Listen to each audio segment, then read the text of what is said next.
Pranam are the lotus feet of the Divine Mother. Karunamay Ma Param Prabhu Sri Arvinda, Upachya Samasta Matru Santan. How to bring up a child, ପିଲାକୁ କିପରି ଗଢିବା ବଡ଼ ଗୁରୁତ୍ୱପୂର୍ଣ୍ଣ ବିଷୟ ଇଏ।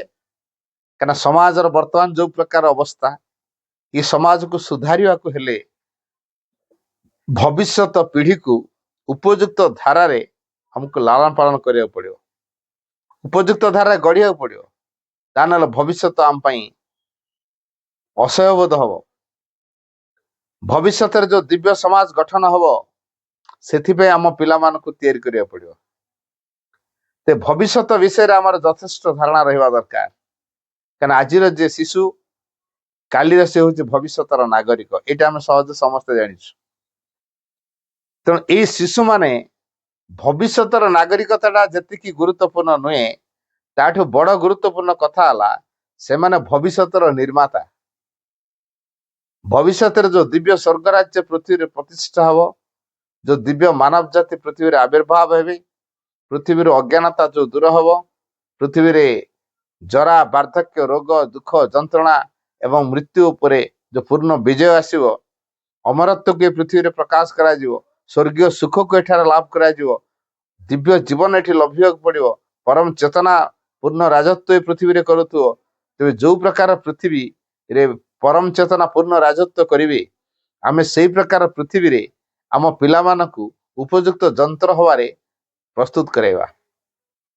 जदि ए दिव्य कार्य आम पिला माने जाको आम पिला बोली कहूचे, थरटे आमे टिके आउ टिके गभीरता भितर को जीवा, प्रकृतर से आम पिला नुहे,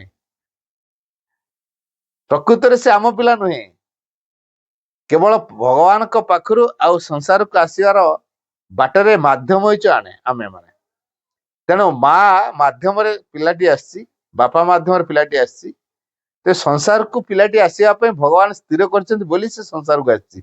गोटे निर्दिष्ट पर्पस अछि भगवान कर, जो निर्दिष्ट पर्पस को आमे फुलफिल करिवा, ताले से पर्पस टी विषय हमको यथेष्ट सचेतन रहउ पड़ियो। कौन से पर्पस टी? जे भगवान सबु जगह रे अछन्ति, सबु रूप रे अछन्ति, सर्वत्र विद्यमान, सबु समय रे विद्यमान। तेणु सबु किसी सृष्टि भितर से निजक लुचाई रखिछन्ति। ए लुचि रहिथिबा भगवान को आमे आविष्कार करिवा एवं तांको प्रकाश करिवा, ए महान टास्क टी प्रत्येक मानव सत्ता को दिया जाइछि।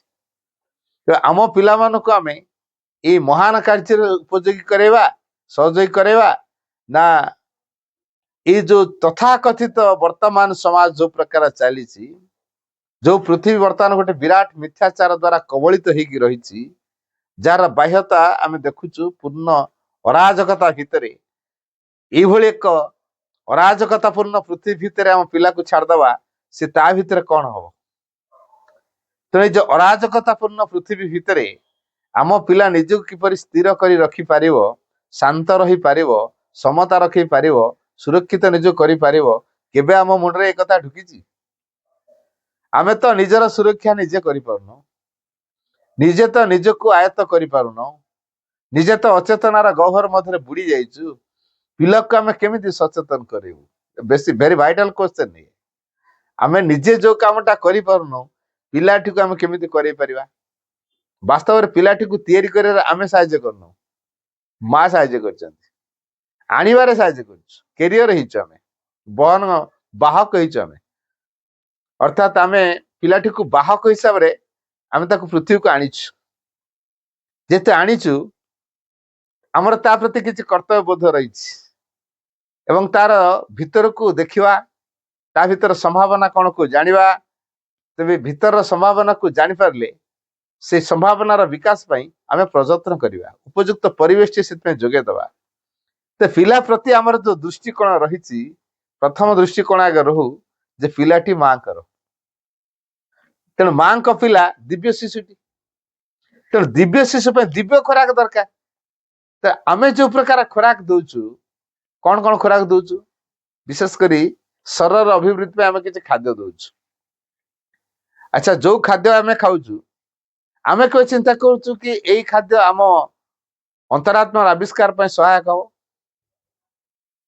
आमे जो प्रकार खाद्य खाउछु, आम पिला को से प्रकार खाद्य खाया कहूँ आमर हाइजेनिक नॉलेज रहा दरकार जदि हाइजेनिक नॉलेज आमर न रहा आम निजे आक्रांत हूँ रोग सहित पिला को अभ्यस्त कर आम जहाँ खाऊ पिला से खाऊ तेणु तार स्वास्थ्यगत दृष्टि आमको दबा पड़ो जोटा आम पिला दिन एत सचेतन नथिलु तेणु आम अनेक रोगर शिकार हो पिला केमिति रोग उपर जय करिवो ता भीतर को रोग सहज प्रवेश करि परिवो नाही ए कथाटा आगे आम जानलु ना रोगर कारण कौन अचेतना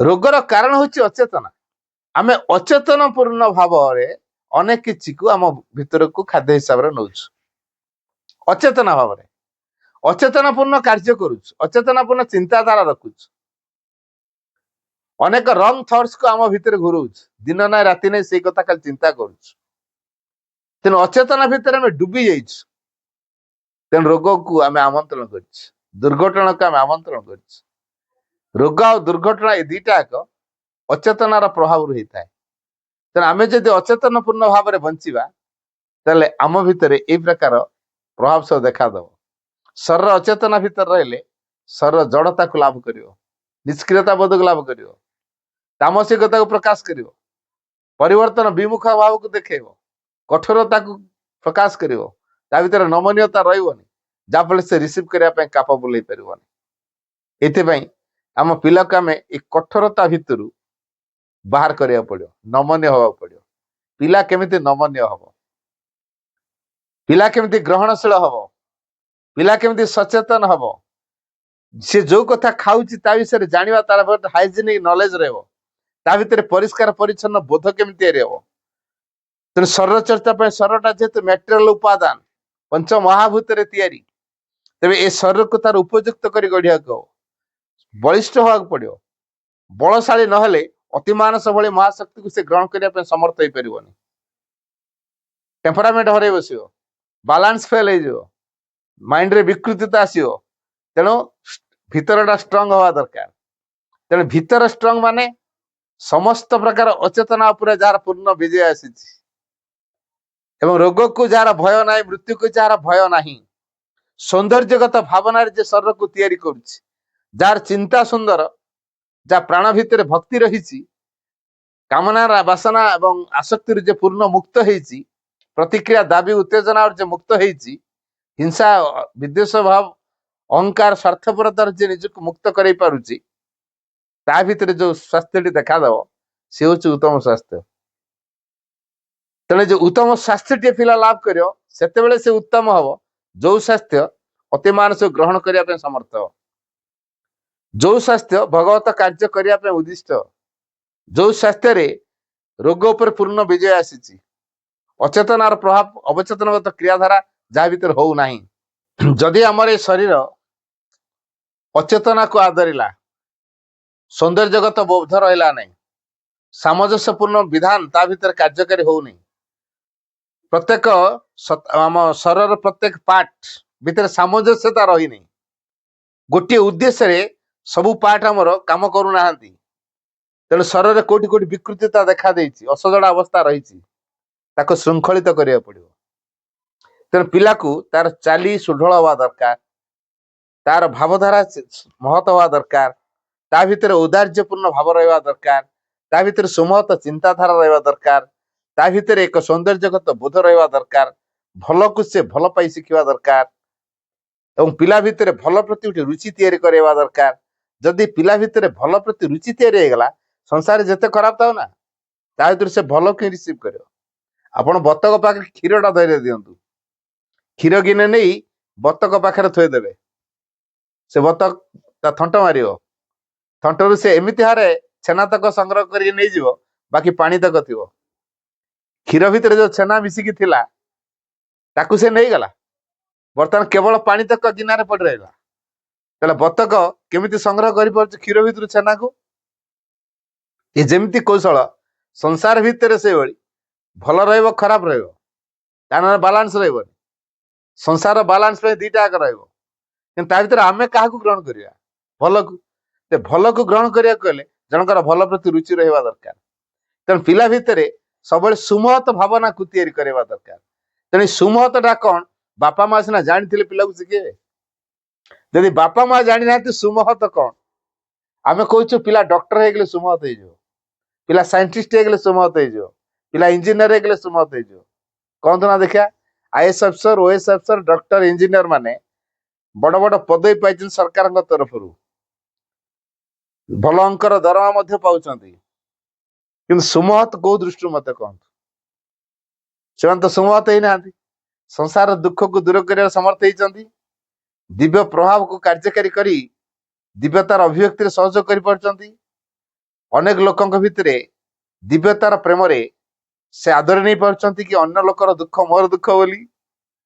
डॉक्टर पाक आम जा बड़ सीरीयस पेसेंट पहुंची कह आग 5 लाख डिपोजिट कर तार जो प्रकार रोग ऑपरेशन दरकार मिनिमम 20-25 लाख दरकार अब ता भीतर मोर 5 लाख आग पीटा डिपोजिट कर जदि 5 लाख डिपोजिट न कर पारछु तार ऑपरेशन हो पारनी से पाठ पढ़ी डॉक्टर होती से रोगी सेवा करने किंतु रोगी सेवा करछि ना वर्तमान पैसा शोषुची तेणु यही लोक जो पैसा नौ जड़े भल है कृतज्ञतापूर्ण भाव से तो आपे दवा कथा तार जतक आनुषंगिक खर्च मेडिसिन खर्च होना खर्च से निहाती कर जदि सरकार तरफ किसी मिल पारे सहयोग करने दरकार आम ताक खर्चांत कराऊे तेणु डाक्तर हो अन्न मान शोषण कर पैसा को यहाँ कौन सेवा यहाँ सुमहत बोली कह इंजीनियर ब्रिज बनैला जतक पैसा तार ब्रिज सांक्शन कर मारी पकेला कि देला भल परफेक्ट काम केते कौन इंस्ट्रूमेंट दरकार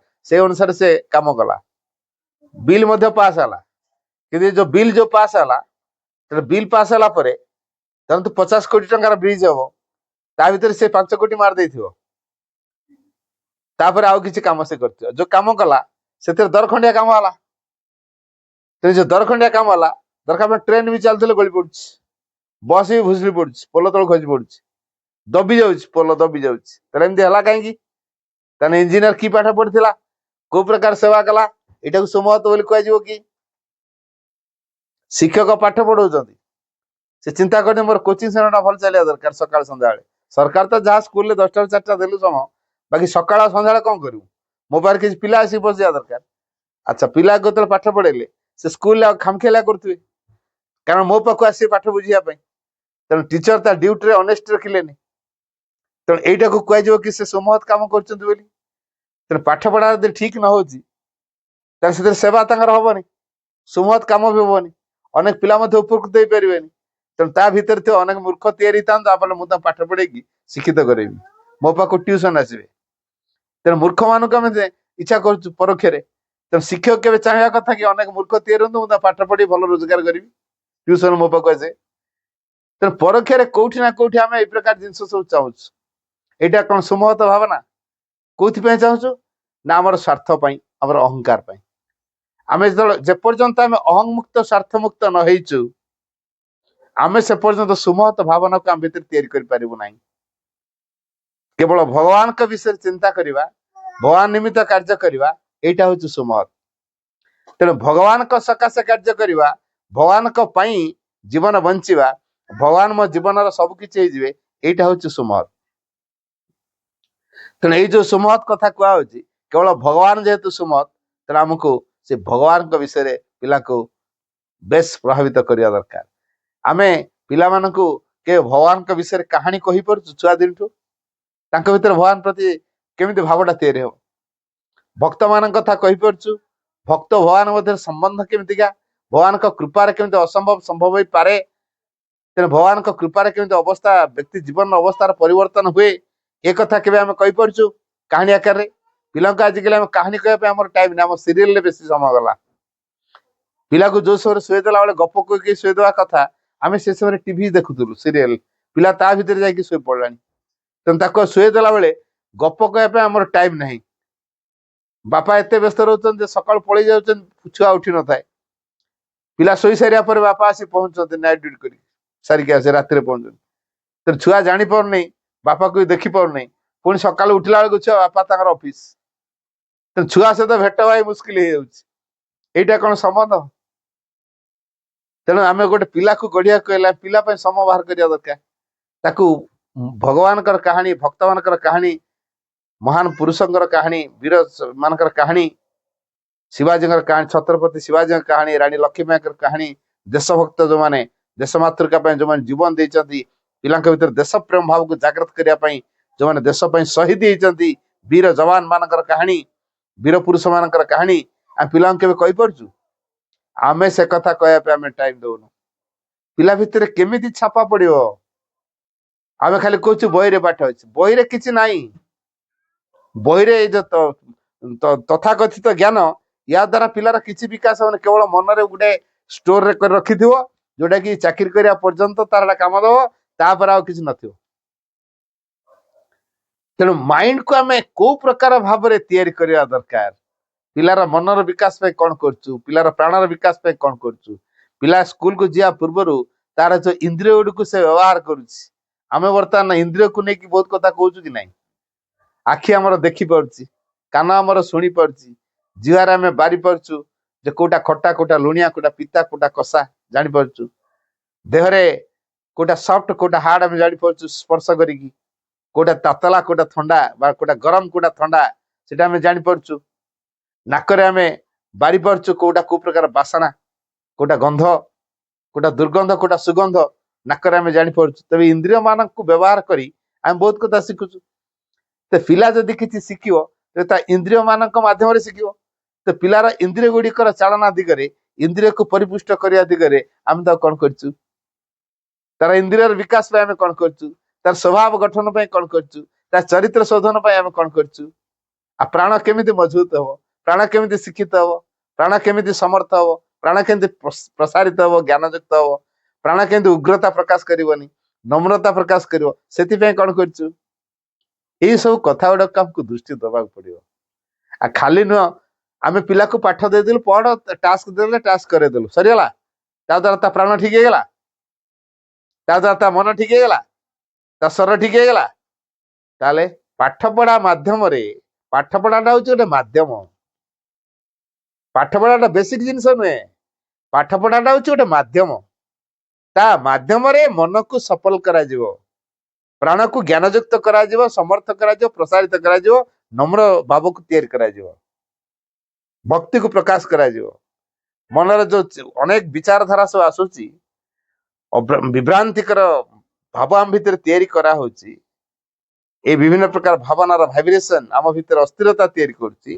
ମନକୁ ମନୋଯୋଗୀ କରେଇ ଶିଖିବା, ଏକନିଷ୍ଠ କରେଇ ଶିଖିବା, ଏକାଗ୍ର କରେଇ ଶିଖିବା, ପ୍ରସାରିତ କରେଇ ଶିଖିବା, ବ୍ୟକ୍ତିବୋଧକୁ ଆମ ଭିତରେ ତିଆରି କରି ଶିଖିବା।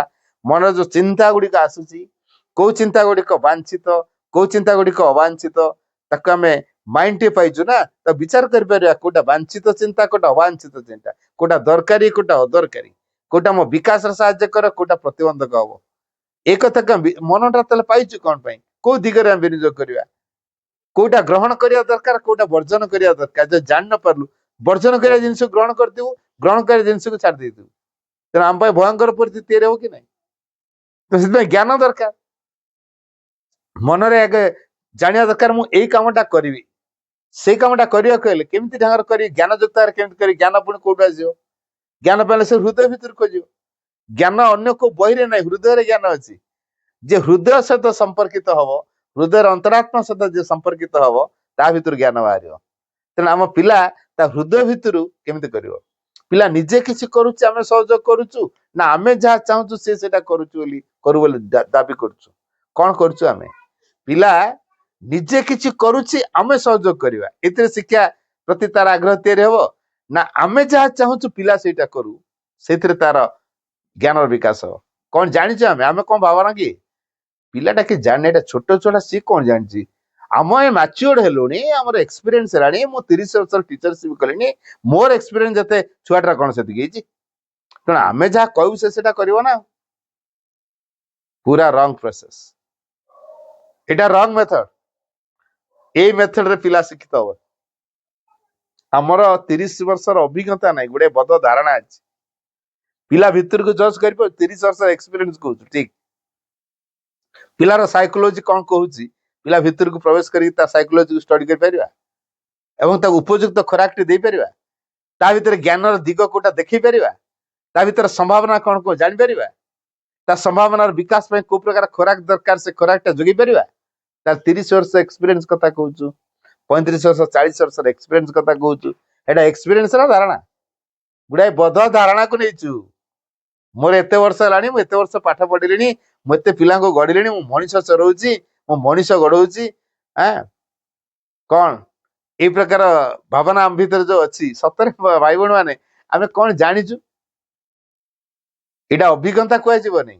ଆମେ ଅନେକ ସ୍କୁଲରେ ମୁଁ ଦେଖୁଛି ଯେ କିଏ କୋଉଠି ଡିଆଇ ହେଇକି ଥିଲେ ରିଟାୟାର୍ଡ କରିଛନ୍ତି, କିଏ କୋଉଠି ସିଆଇ ହେଇକି ଥିଲେ ରିଟାୟାର୍ଡ କରିଛନ୍ତି, କିଏ କୋଉଠି ହେଡମାଷ୍ଟର ଥିଲେ ରିଟାୟାର୍ଡ କରି ତାଙ୍କର ଏକ୍ସପିରିଏନ୍ସ ଅଧିକ। ତ କୋଉ ଏକ୍ସପିରିଏନ୍ସ ଅଧିକ? ପୂର୍ଣ୍ଣାଙ୍ଗ ଶିକ୍ଷା ପାଇଁ ଏକ୍ସପିରିଏନ୍ସ ଜିରୋ ତାଙ୍କର। ଅଧିକ କଣ? ପୂର୍ଣ୍ଣାଙ୍ଗ ଶିକ୍ଷା କେନ୍ଦ୍ର ପାଇଁ ତାଙ୍କର ଅଭିଜ୍ଞତା ଜିରୋ। ସିଏ ଗୋଟେ ବଦ୍ଧ ଧାରଣା ଭିତରେ ଚିରାଚରିତ ଢାଞ୍ଚାରେ 60 ବର୍ଷ ବୟସ ପର୍ଯ୍ୟନ୍ତ କାଟି ଦେଇକି ପଳେଇଲେ। ଆଉ କେତେ ବର୍ଷ ତାଙ୍କ ଜୀବନ ଅବଧି ଅଛି, ସେଥିରେ ସେ ଆଉ ନୂଆ କିଛି ତାଙ୍କୁ କହିଲେ ସେ ରିସିଭ କରିବେ? ଯିଏ ପାକଳ ହେଇସାରିଛି ସେ ଆଉ ରିସିଭ କରିବ? ନମନୀୟତା ତା ଭିତରେ ଦେଖାଦବ? ସିଏ ଆଉ ମହାସଂଘଙ୍କ ଧାରାକୁ ଗ୍ରହଣ କରିବେ ନାହିଁ। ତେଣୁ ଆମେ କଣ କରୁଛୁ, ଅନେକ ରିଟାୟାର୍ଡ ମାନଙ୍କୁ ନେଇ ଆସୁଛୁ, ନା ଏକ୍ସପିରିଏନ୍ସ ଟିଚର ଆମେ ରଖିଛୁ। ତାପରେ କଣ ହବ ନା ପିଲା ଆମ ସ୍କୁଲରେ ପାଠ ପଢିବେ ଅଧିକ, କାରଣ ଆମର ସେ ଏକ୍ସପିରିଏନ୍ସ ଟିଚର ମାନେ ଅଛନ୍ତି, ଦକ୍ଷ ଟିଚର ଅଛନ୍ତି। ଦକ୍ଷତା କୋଉଠୁ ଆସେ?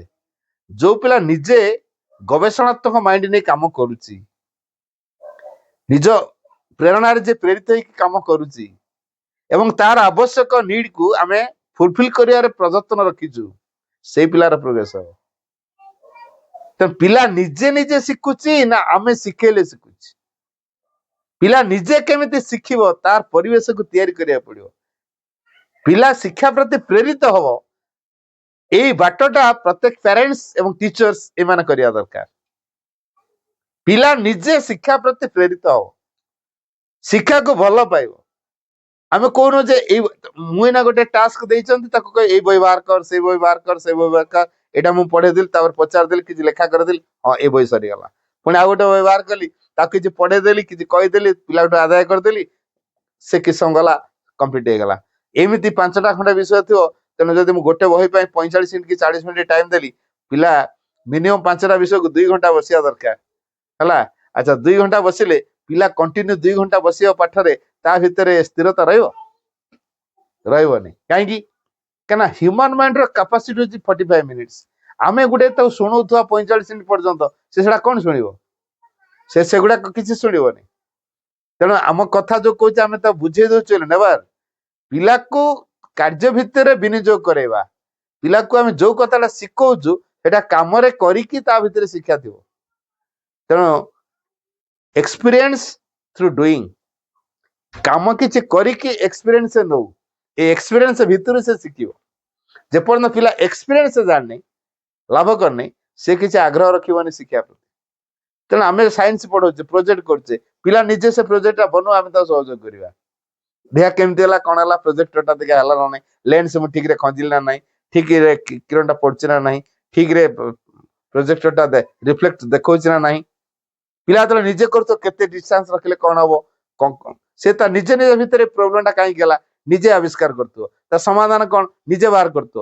ସେଠି ଆମର ହେଲ୍ପ ଦରକାର ହେଲେ ଆମେ ତାକୁ ବତେଇ ଦଉଥିବା। ତେଣୁ ପିଲା ଯୋଉ କାମ କରୁଛି ସେଇଥିରୁ ତାର ଶିକ୍ଷା ଆରମ୍ଭ ହଉ। ଆମେ କହୁଛୁ ନା ଏଇଟା ନ କଲେ ହବ ନାହିଁ, ସେଇଟା ନ କଲେ ହବ ନାହିଁ, ସତେଜ ଆମେ ତା ଦିବ୍ୟ ଭବିଷ୍ୟତ ବିଷୟରେ ପୁରା ଜାଣି ଦେଇଛୁ। ସିଏ ଗୋଟେ ଲିଭିଂ ସୋଲ, ସେ ଭଗବାନ ପାଖରୁ ଆସିଛି ଗୋଟେ ନିର୍ଦ୍ଦିଷ୍ଟ ସମ୍ଭାବନା ନେଇକି। ତେଣୁ ସିଏ ତାର ସ୍ୱାଭାବିକ ବିକାଶ କଲେ ତା ବିକାଶଟା ଠିକ ହବ। ଆମେ ଯୋଉ ଲଦି ଦଉଛୁ ସେଇଠି ତାର ବିକାଶରେ ଗୋଳମାଳ ହଉଛି। ତେଣୁ ଯୋଉ ଲଦି ଦେବାର ମନୋଭାବଟିକୁ ଆମେ ସମ୍ପୂର୍ଣ୍ଣ ଦୂରେଇବା, ଏଇଟା ଗୋଟେ ବର୍ବରଚିତ ଆଚରଣ, ଆମେ ସେଇଟା ବାରମ୍ବାର କରୁଛୁ। ଏକ ଦ୍ୱିତୀୟ କଥା ହେଲା, ଆମେ ସବୁବେଳେ ପିଲାଠୁ ଭଲ ଉତ୍ତର ଆଶା କରୁଛୁ, ଭଲ ପିଲା ଚାହୁଁଛୁ। ଆଉ ଖରାପ ପିଲା, ଆମେ ଭଲ ଆଉ ଖରାପ ଏ ଦିଟାକ ଭିତରେ ଗୋଟେ କମ୍ପେୟାର କରିଦଉଛୁ ପିଲା ଭିତରେ। ତେଣୁ ଏ ପିଲାଟା ଭଲ, ସେ ପିଲାଟା ଖରାପ। ଆମେ କହୁଛୁ କଣ, ସିଏ ତ ପାଠ ପଢୁଛି, ତୁ ତ ପାଠ ପଢୁଛୁ, ତୁ ତ ସ୍କୁଲକୁ ଯାଉଛୁ, ସେ ତ ସ୍କୁଲ ଯାଉଛି, ତୁ ତ ୟୁନିଫର୍ମ ପିନ୍ଧୁଛୁ, ସେ ତ ୟୁନିଫର୍ମ ପିନ୍ଧିଛି, ତାର ତ ସାଇକେଲ ଅଛି, ତୋର ତ ସାଇକେଲ ଅଛି, ତୁ ତ ଟ୍ୟୁସନ ଯାଉଛୁ, ସେ ତ ଟ୍ୟୁସନ ଯାଉଛି, ସିଏ କାହିଁକି ଅଧିକ ନମ୍ବର ରଖିଲା, ତୁ କାହିଁ ନମ୍ବର ରଖିଲି? ବାସ୍, ପିଲାଠୁ କମ୍ପେୟାର କଲା, ମୋ ବାପା ତାକୁ ତାହେଲେ ବେଶୀ ଭଲ ପାଉଛନ୍ତି, କି ମୋ ମମି ତାକୁ ବେଶୀ ଭଲ ପାଉଛନ୍ତି, ତା ସହିତ ମତେ ତୁଳନା କରିଦଉଛନ୍ତି। ତା ଭିତରେ ରିଆକ୍ସନ ତିଆରି ହେଲା। ଯୋଉ ରିଆକ୍ସନ କୁ ସେ ସହଜେ ପ୍ରକାଶ କରିବ ନାହିଁ, ଚାପିକି ରଖିଲା। ଏମିତି କେତେ ଥର ହେଲା ପରେ ସବୁ ଯୋଉ ଚାପି ଚାପିକା ଥାଏ, ଦିନେ ହଠାତ୍ ବ୍ଲାଷ୍ଟ କରେ। ଏତେ ଭୟଙ୍କର ଭାବରେ ସେ ପ୍ରତିକ୍ରିୟାପୂର୍ଣ୍ଣ ଭାବ ଦେଖାଏ, ଯୋଉଟା ଆପଣ କେବେ କଳ୍ପନା କରିନଥିଲେ ଆମ ପିଲାଦିନେ ଏତେ ଭୟଙ୍କର ହେଇଯିବ ବୋଲି। କାହିଁକି ହେଲା? ଆମେ ଏଇ ଯୋଉ କମ୍ପେୟାର କରେଇଦେଲୁ, ଆମ ପିଲାକୁ ଅନ୍ୟ ପିଲା ସହିତ କମ୍ପେୟାର କରେଇଦେଲୁ। ଆମ ପିଲା ଗୋଟିଏ ସୋଲ, ସିଏ ଗୋଟେ ସ୍ୱତନ୍ତ୍ର ସମ୍ଭାବନା ନେଇକି ଆସିଛି। ଅନ୍ୟ ଜଣେ ପିଲା ସିଏ ବି ଗୋଟେ ସୋଲ, ସିଏ ବି ଗୋଟେ ସ୍ୱତନ୍ତ୍ର ସମ୍ଭାବନା ନେଇକି ଆସିଛି।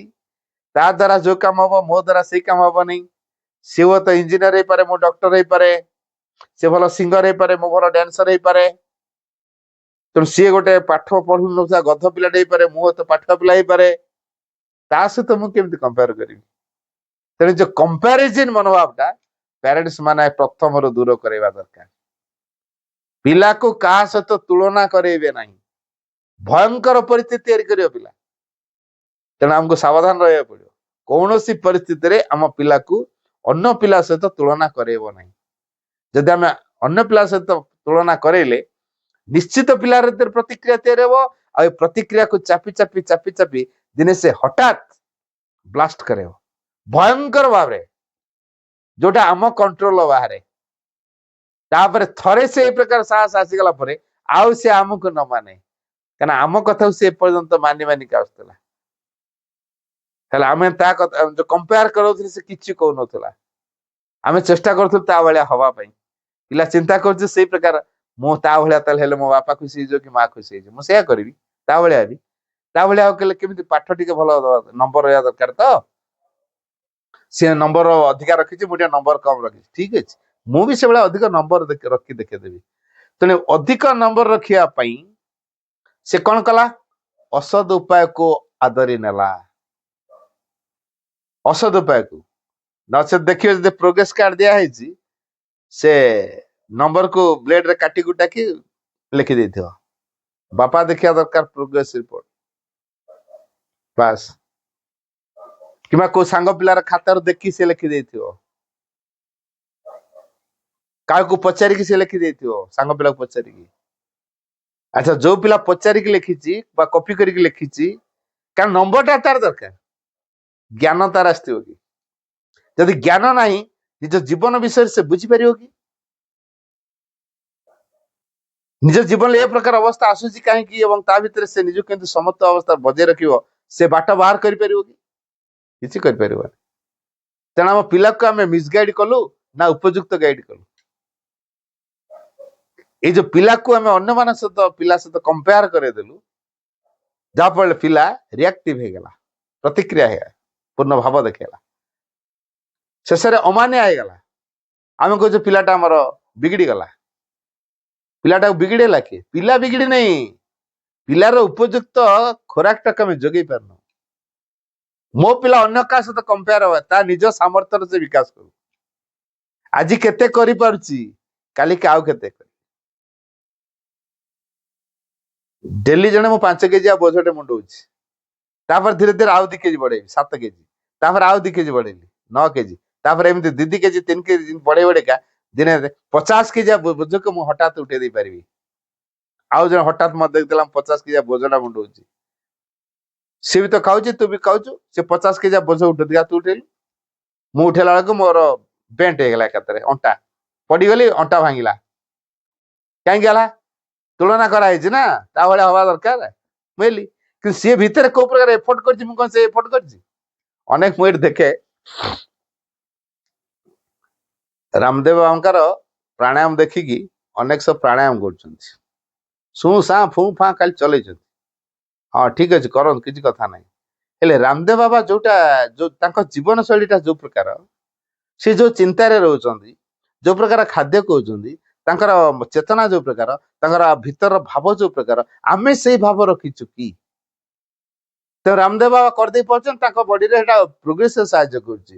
ଆମେ ଯେହେତୁ ରାମଦେବ ବାବାଙ୍କ ଭଳି ଚେତନାରେ ନାହୁଁ, ସେ ପ୍ରକାର ଜୀବନ ଶୃଙ୍ଖଳିତ କରିନୁ, କିମ୍ବା ଆମେ ସେ ପ୍ରକାର ଖାଦ୍ୟ ବି ଖାଇନୁ, ତେବେ ଆମେ କହିପାରିବା କି ତା ଭଳିଆ ତାଙ୍କ ଭଳିଆ ଆମେ ହେଇପାରିବା ବୋଲି ଶେଷରେ ଆମର ମାଇନସ୍ ରେଜଲ୍ଟ ହେଲା।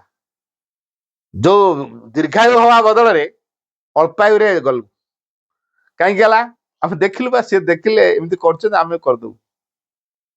ତାଙ୍କ ଜୀବନ ଶୈଳୀ କେମିତିକା? ନାଇଁ, ଭିତରୁ ପ୍ରେରଣା ଆସିବ।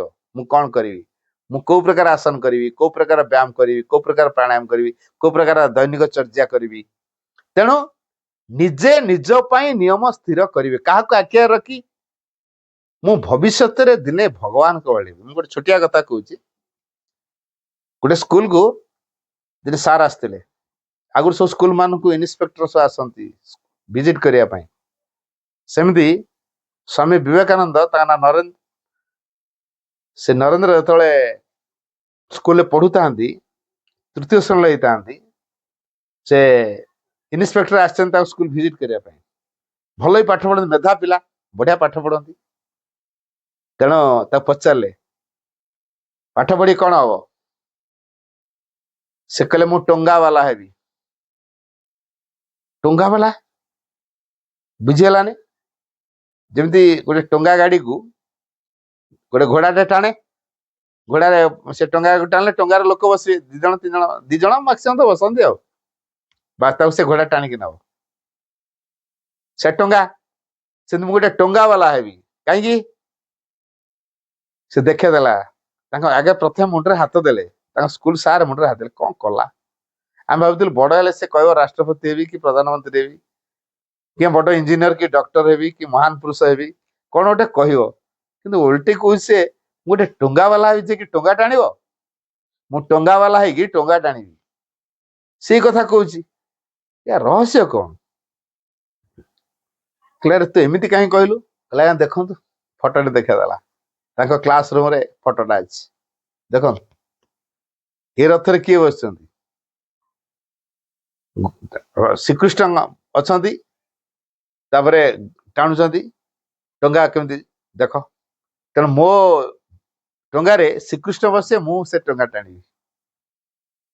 ତେଣୁ ତାଙ୍କ ଜୀବନ ରୂପକ ରଥର ଯିଏ ନାୟକ ହେବେ, ସେ ହଉଛନ୍ତି ଭଗବାନ ଶ୍ରୀକୃଷ୍ଣ। ତେଣୁ ସିଏ ନିଜେ ଗୋଟେ ଟଙ୍ଗା ବାଲା ହେଇଯିବେ, ଭଗବାନ ଶ୍ରୀକୃଷ୍ଣ ବସେଇକି ଚାଲିବେ। ଅର୍ଥାତ୍ ଭଗବାନଙ୍କ ସେବାରେ ସେ ନିଜକୁ ନିୟୋଜିତ କରିବେ। ତୃତୀୟ କ୍ଲାସ ପିଲାର ମୁଣ୍ଡରେ ଛବିକୁ ଦେଖିକି ଏଇ ଭାବନା ତିଆରି ହେଲାଣି।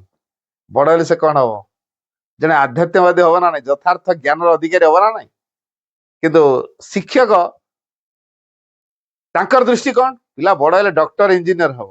ତାଙ୍କର ସେ ଡକ୍ଟର ଇଞ୍ଜିନିୟର ରାଷ୍ଟ୍ରପତି ପ୍ରଧାନମନ୍ତ୍ରୀ କଣ? ଏଇଟା ଆମ୍ବିସନ, ଉଚ୍ଚ ଅଭିଳାଷ। କିନ୍ତୁ ଏ ପିଲା ଯୋଉ ଚିନ୍ତା କରିଥିଲା ଯେ ଟଙ୍ଗାରେ ଭଗବାନ ଶ୍ରୀକୃଷ୍ଣ ବସିବେ, ମୁଁ ସେ ଟଙ୍ଗାକୁ ଟାଣିବି, ସେ ଟଙ୍ଗା ବାଲା ହେବି, ମୋ ଜୀବନ ଧନ୍ୟ ହବ। ଭଗବାନଙ୍କୁ ରଥରେ ବସେଇଲେ ଜୀବନ ଧନ୍ୟ ହବ ବୋଲି ପିଲା ଭିତରେ ପ୍ରଥମରୁ ଛାପା ତିଆରି ହେଲାଣି। ତେଣୁ ଚିନ୍ତା କରନ୍ତୁ, ସ୍ୱାମୀ ବିବେକାନନ୍ଦ ମହାନ ହେବେ ନା ନାଇଁ? ହେଇଥିଲେ। ତ କୋଉ ପିଲା ଭିତରେ କୋଉ ପ୍ରକାର ଭାବନା ଅଛି, ସେ ଯେତେବେଳେ ମୁକ୍ତ ଅବସ୍ଥାରେ ଥାଏ, ସ୍ୱାଧୀନ ଭାବନାରେ ଥାଏ, ତା ପାଇଁ କୌଣସି ବଡ ନେକାର ଚାପା ନାହିଁ। ନା ପ୍ୟାରେଣ୍ଟସର ଚାପା, ନା ଟିଚର ଚାପା, ନା ସାଙ୍ଗସାଥୀଙ୍କ ଚାପା, ନା ଅନ୍ୟ କାହା କୌଣସି ଚାପାର ବଶବର୍ତ୍ତୀ ସେମାନେ ନୁହନ୍ତି। ମୁକ୍ତ ପୁରା। କୌଣସି ଭୟରୁ ସେମାନେ, ଯେକୌଣସି ପ୍ରକାର ଭୟରୁ ସେମାନେ ମୁକ୍ତ ହେଇକି ରହିଥିବା ଦରକାର। ତାହେଲେ ତାଙ୍କ ଭିତରେ ସ୍ୱାଧୀନ ଚିନ୍ତାଧାରା ପରିପ୍ରକାଶ ହବ। ପିଲା ଯଦି ଭୟର ବଶବର୍ତ୍ତୀ ହେଇଛି, ଚାପାର ବଶବର୍ତ୍ତୀ ହେଇଛି, ତାହେଲେ ତା ଭିତରେ ବିକାଶ ଠିକ ହବ ନାହିଁ। ତେଣୁ ପିଲାର ବିକାଶ ପାଇଁ ପିଲାକୁ ଭୟମୁକ୍ତ କରିବା ଦରକାର, ପିଲାକୁ ଚାପା ମୁକ୍ତ କରିବା ଦରକାର। କୌଣସି ଚାପା ରହିବନି, ନା ଘରର ଚାପା, ନା ପାଠ ପଢାର ଚାପା, ନା ପରୀକ୍ଷାର ଚାପା। ପିଲା ତ ଆଜିକାଲି ପରୀକ୍ଷା ଚାପାରେ ଅଛନ୍ତି, ମୁକ୍ତ କୋଉଠି ହେଲେ? ରାତିରେ ବାଉଳା ହଉଛନ୍ତି, ପାଠ ପଢୁଥିବେ ମନେ ରହିଲାନି, ଯେ ପରୀକ୍ଷା ବାଉଳା ହଉଥିବେ, ରାତିରେ ପାଠ କଥା କହୁଥିବେ। କୋଉ ସାର୍ ତାଙ୍କୁ ଜୋରରେ ବାଡଉଛନ୍ତି, ଇଲୋ ମାଲ ମାଲ ମାଲ ହଉଥିବେ। ପାଠ ଆଦାୟ କରିଲା ବେଳେ ସାର୍ ବାଡଉଛନ୍ତି, ଦେଖିଦେଇଛି ରାତିରେ ବାଉଳ ହଉଥିବ, ମତେ ବି ଏମିତି ବାଡେଇ ଦେବେ, ବାଉଳା ହଉଛି। ପାଠ ଆଜି ପଚରା ହେଇଥିଲା, କହିପାରିଲେ ମମି ବାଡେଇ ଦେଇଛନ୍ତି କି ବାପା ବାଡେଇ ଦେଇଛନ୍ତି, ସେ ରାତିରେ ବାଉଳ ହେଇକି ହଁ ମୁଁ କରିଦେବି, ପାଠ କରିଦେବି, ମତେ ମାରନି ଚିଲଉଥିବ। ଏତେ ଭୟରେ ସେ ହଁ ମୁଁ କରିଦେବି, ମୁଆ ମାରନି, ମାଲୋ ମାଲୋ ମତେ ମୁଆ କରିଦେବି, ଏମିତି ବାଉଳି ଚାଳି କାହିଁକି କହୁଛି? ସେ ରାତିରେ ବାଉଳା ହେଇକି କାହିଁକି କହିଲା? ଭୟ ପଶିଛି, ମାଡର ଭୟ ଅଛି। ପାଠ କରିପାରୁନଥିଲା, ମାଡ଼ ହେଇଯାଇଛି, ସେ ଭୟଟା ତାର ନିଦରେ ମଧ୍ୟ ସେ ଅବଚେତନ ସ୍ତରରେ ମଧ୍ୟ ପଳେଇ ଆସୁଛି। ତେଣୁ ଭୟ ମୁକ୍ତ ହବା ଦରକାର, ଚାପା ମୁକ୍ତ ହବା ଦରକାର। ତେଣୁ ଆଉ ଗୋଟେ ସୁନ୍ଦର ପରିବେଶ ରହିବା ଦରକାର, ଯୋଉ ପରିବେଶ ଭିତରେ ତା ବିକାଶ ପାଇଁ ଉପଯୁକ୍ତ ଖୋରାକଟା ମିଳିବ। ତେଣୁ ପିଲା ଯଦି ଗୋଟେ ଗ୍ରୋଇଂ ସୋଲ ହୁଏ, ଗୋଟେ ଅଭିବୃଦ୍ଧିଶୀଳ ଆତ୍ମା ହୁଏ, ଯଦି ଆମର ଦୃଷ୍ଟିକୋଣରେ ସେଇ କଥା ଥାଏ ଯେ ପିଲା ହଉଛି ଏକ ଅଭିବୃଦ୍ଧିଶୀଳ ଆତ୍ମା, ଭଗବାନଙ୍କର ସେ ସନ୍ତାନ, ଆମକୁ ମାଧ୍ୟମ କରି ସେ ସଂସାରକୁ ଆସିଛି ଭଗବାନଙ୍କୁ ଏ ସଂସାରରେ ଖୋଜିବ ବୋଲି, ଭଗବାନରେ ହେଇ ଉଠିବ ବୋଲି, ଭଗବାନଙ୍କୁ ପ୍ରକାଶ କରିବ ବୋଲି। ତେଣୁ ସେ କୋଉ କାର୍ଯ୍ୟଧାରାକୁ ଆପଣେଇ ନେଉଛି, ସ୍ୱାଭାବିକ ଭାବରେ ସେ ଯୋଉ କାର୍ଯ୍ୟକୁ ଆପଣେଇଲା, ଆମେ ସେ ଦିଗରେ ତାକୁ ସହଯୋଗ କରିବା, ତାହେଲେ ସେ ଆମ ପ୍ରତି କୃତଜ୍ଞ ହବ, ଆମ କଥା ମାନିବ। ସିଏ କାମ କଲା ବେଳେ ଆମେ ଅପୋଜ କରୁଛୁ, ଆମ ଇଚ୍ଛାକୁ ଲଚୁ, ଏଇଟା କର, ଏଇଟା ଛାଡ। ତେଣୁ ଆମେ ଯୋଉ ଇମ୍ପୋଜ କଲୁ, ତୋ କାମ ଛାଡ, ଆମେ ଯାହା କହୁଛୁ ଏଟା କର, କାଲି ପରୀକ୍ଷା ତୁ ଏଟା ପାଠ ପଢ, ଏଠି ବସି ଖେଳନା କଣ ବନଉଛୁ? ତେଣୁ ତା ଖେଳନା ବନା ଭିତରେ ଆନନ୍ଦ ଥିଲା, ତାର ସାଇଣ୍ଟିଷ୍ଟ ମାଇଣ୍ଡ କାମ କରୁଥିଲା, ତା ଭିତରେ ଇନୋଭେଟିଭ ମାଇଣ୍ଡ ଦେଖା ଦେଇଥିଲା, କ୍ରିଏଟିଭିଟି ତା ଭିତରେ କ୍ରିୟାଶୀଳ ହଉଥିଲା, ତାକୁ ଆମେ ଠହରେଇ ପାରିଲୁନି। କାଲି ପରୀକ୍ଷା ଅଛି, ପାଠ ପଢ, ବସିକି ଖେଳନା କଣ ବନେଇଲୁଣି? ତେଣୁ ପିଲା ଭିତରେ କଣ ଗୋଟେ ଭିତରେ ସୃଜନାତ୍ମକ ଦିଗଟି ଦେଖା ଦେଇଛି, ସେ ତାକୁ ପରିପ୍ରକାଶ କରୁଛି, ଆମେ ସେଟା ଦେଖିପାରୁନୁ, ଏଇଟା ତା ଶିକ୍ଷାର ଏକ ଅଙ୍ଗ ବୋଲି। ଆମେ କହୁଛୁ ପଢା ବହି ଭିତରେ ବ୍ୟତୀତ ଆଉ କୋଉଠି ନାହିଁ, ପରୀକ୍ଷା ଅଛି ନା। ତେଣୁ ପରୀକ୍ଷା ପାଇଁ ଆମେ ପିଲାକୁ ଫିଟ୍ କରୁଛୁ। ଆଚ୍ଛା, ପରୀକ୍ଷା ସରିଗଲା ପରେ, ପରୀକ୍ଷା ପୂର୍ବରୁ ଯେମିତି ଆମେ ତତ୍ପରତା ଦେଖାଉଛୁ, ପରୀକ୍ଷା ସରିବା ପରେ ସେଇ ତତ୍ପରତା ରହିଛି। ଅନ୍ୟ ସମୟରେ ଯେମିତି ପରୀକ୍ଷା ସମୟରେ ଯଦି ସେଇ ପ୍ରକାର ଭାବ ରହନ୍ତା, ପରୀକ୍ଷା ଗୋଟେ ହଉଛି ବୋଲି ସେ ଜାଣିପାରନ୍ତାନି। ପାଠ ପଢା ଗୋଟେ ଜଷ୍ଟ ଲାଇକ୍ ଏ ଗେମ୍। ଖେଳରେ ଯେମିତି ଆମେ ଆନନ୍ଦ ନେଉଛୁ, ପାଠ ପଢାଟାକୁ ସେ ଖେଳ ଭଳିଆ ଖେଳିକି ଯଦି ଆନନ୍ଦିତ ଅନୁଭବ କରିପାରୁଥାନ୍ତା, ଯେ ସବୁ କାମକୁ ଅଚିରେ ସେ ହାସଲ କରିନିଅନ୍ତା। ଯଦି ଆନନ୍ଦ ମନରେ ସେ ପାଠ କିଛି କରୁଛି, ସେ ଯେତିକି କାମ କରିନବ ବା ଯେତିକି ହାସଲ କରିନବ, ଆମେ ଅନ୍ୟ ସମୟରେ ଯେତେ ଚାପା ଦେଇକି କରେଇଲେ ସେତିକି ସେ ହାସଲ କରିପାରିବନି। ତେଣୁ ପିଲାର ଖୁସିଟା ହଉଛି ବଡ ଜିନିଷ, ତା ଖୁସିକୁ କେହି ହରେଇବେନି। ପିଲାର ଖୁସି ଯଦି ହରେଇ ଦେଲେ ଶିକ୍ଷା ବ୍ୟର୍ଥ ହେଇଯିବ। ତେଣୁ କୌଣସି ନା କୌଣସି ସୂତ୍ରରେ ଯଦି ପିଲାର ଖୁସି ହଜି ଯାଉଛି, ତାର ନିଜର ସ୍ୱାଭାବିକ କାମ ଯାହା ସେ କରିବାକୁ ଚାହୁଁଛି ସେଥିରୁ ସେ ବିରତ ହେଇଯାଉଛି, ମୋ ବାପା କରେଇ ଦଉନି କି ମୋ ମମି କରେଇ ଦଉନି କି ସାର୍ ବିଗୁଡୁଛନ୍ତି, ଏଇଟା କେହି ଭଲ ନୁହନ୍ତି ହେଲା, ସମସ୍ତଙ୍କ ଭିତରେ ରିଆକ୍ସନ ମୁଡ ରଖିଛି, କାହା ପ୍ରତି ତାର ଗୋଟେ ରେସପେକ୍ଟ ରହୁନି। କାହିଁକି ରହିଲାନି?